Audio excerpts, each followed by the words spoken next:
শ্রীকৃষ্ণ জন্মাষ্টমীর ব্রতকথা। দিলীপ রাজকন বশিষ্ঠ মুনির প্রতি শ্রীকৃষ্ণের জন্মকথা শুনিতে সম্প্রতি।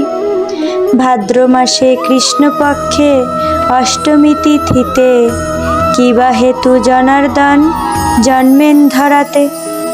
বশিষ্ঠ কহেন রাজা শুনো ভক্তি মনে, নারায়ণ সতাজি কিসের কারণে এ পৃথিবীতে জন্মে দৈবকীর উদরে, সেই পূর্ণ কথা বলি তোমার গোচরে।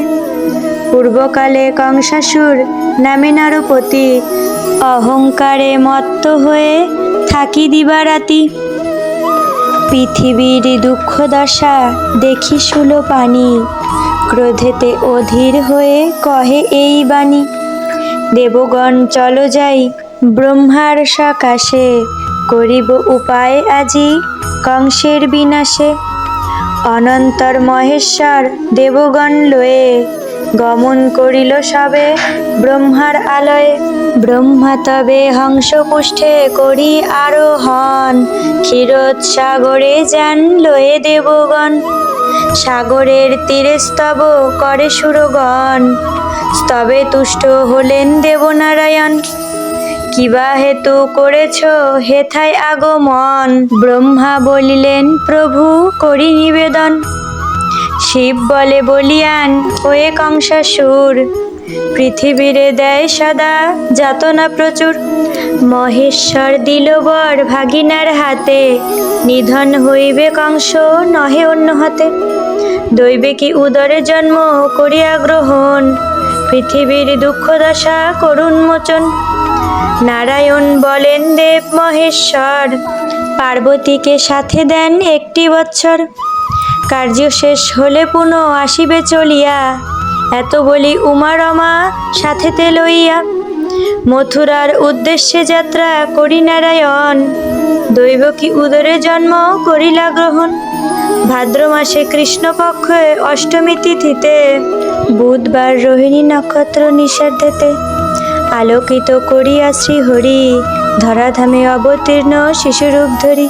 কেমনে রক্ষিব প্রভু কংস হাত হতে, ভাবিয়া উপায় মোরা নাহি পাইচিতে।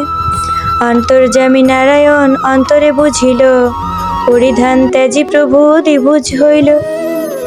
অনন্তর ভগবান হরির কৃপায়, বাসুদেব শূল হতে মুক্তি পায়। মায়াময় শ্রীহরি আশ্চর্য মায়াতে, রক্ষীগণ অচেতন হইল নিদ্রাতে।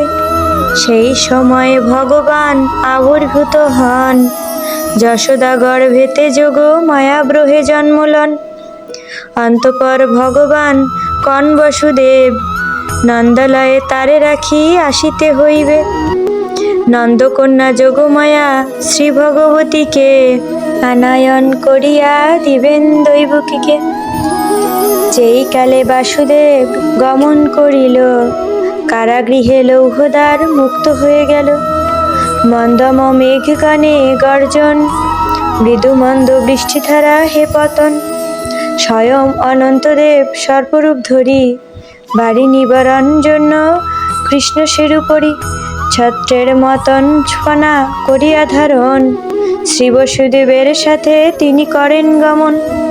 এইভাবে বাসুদেব যাইতে লাগিল, যমুনা তা আসিয়া উপস্থিত হইল। দুই কূলে বহিছে বান, বসুদেব ভাবে, কেমনে হইয়া পার গোকুলেতে যাবে। হায় কি করিব ভাবি কাঁদিতে লাগিল, অন্তর্যামী নারায়ণ অন্তরে জানে। দেখিতে দেখিতে জল আসিল নামিয়া, শিবরূপে পার হয়ে যায় মহামায়া। শিবের পশ্চাৎ ধরি বাসুদেব যান, মায়া করি বাড়ি মধ্যে পর ভগবান। বাসুদেব কাঁদে পুনঃ শিরে হাত দিয়া, জল ক্রিয়া করে কৃষ্ণ যমুনা লইয়া। যমুনার পূবে সাত কৃষ্ণ পাইয়া, কিছুক্ষণ পরে কৃষ্ণ উঠিল ভাসিয়া। সানন্দে বাসুদেব তুলিনিয়া কোলে, যমুনা হইয়া পার আসিল গোকুলে।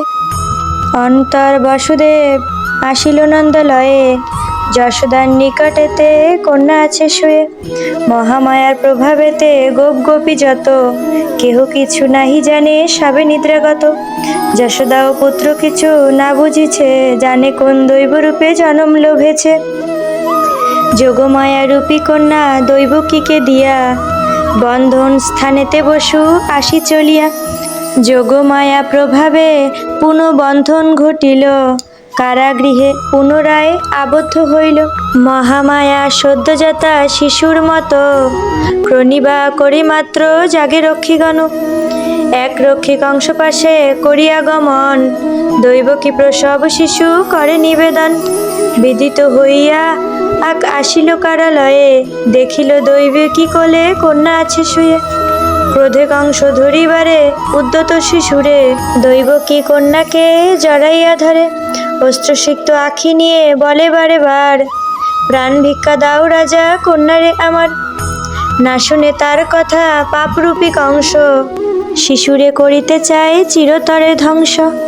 ধরিয়া শিশুর পদ ঊর্ধ্বেতে তুলিয়া, শিলাপৃষ্ঠ লক্ষ্য করে নিক্ষেপ করিল।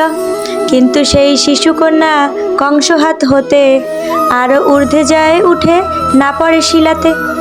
কন্যা অষ্টভুজা হয়ে মহাদেবী রূপে, বলেন বচন দুরাচার কংস ভূপে। দুষ্ট দুরাচার কংস শুন রে বচন, কিবা লাভ হবে বোধি আমার জীবন। তোর শত্রু যিনি তিনি বালক রূপেতে, দিনে দিনে বর্ধিত হচ্ছে গোকুলেতে। অতএব নির্দোষী দেবকী বসুদেবে, হিংসা করি উভয়েরে কিবা ফল হবে। তারপর অষ্টভুজা মাতা ভগবতী, গেলেন কৈলাস ধামে যথা পশুপতি। মহামায়ার বাক্য কংস করিয়া শ্রবণ, বাসুদেব ও দেবকীরে করে বন্ধন মোচন। তৎপরে কিরূপে শত্রু করি বিনাশন, পরামর্শ করে লয়ে মন্ত্রীগণ। জন্মাষ্টমীর ব্রত কথা হলো সমাপন, জয় কৃষ্ণচন্দ্র বলি ডাকো সকলজন। কৃষ্ণ জন্মাষ্টমী ব্রত করে যেই সকল, সদিচ্ছা তার হইবে পূরণ। রোগ শোক দূরে যায় শান্তি পায় মনে, জন্মাষ্টমীর ব্রত কথা যেই জন শুনে। হে গোলক কৃষ্ণ প্রার্থনা চরণে, এ অধমেরই কৃপা করো আপন গুণে।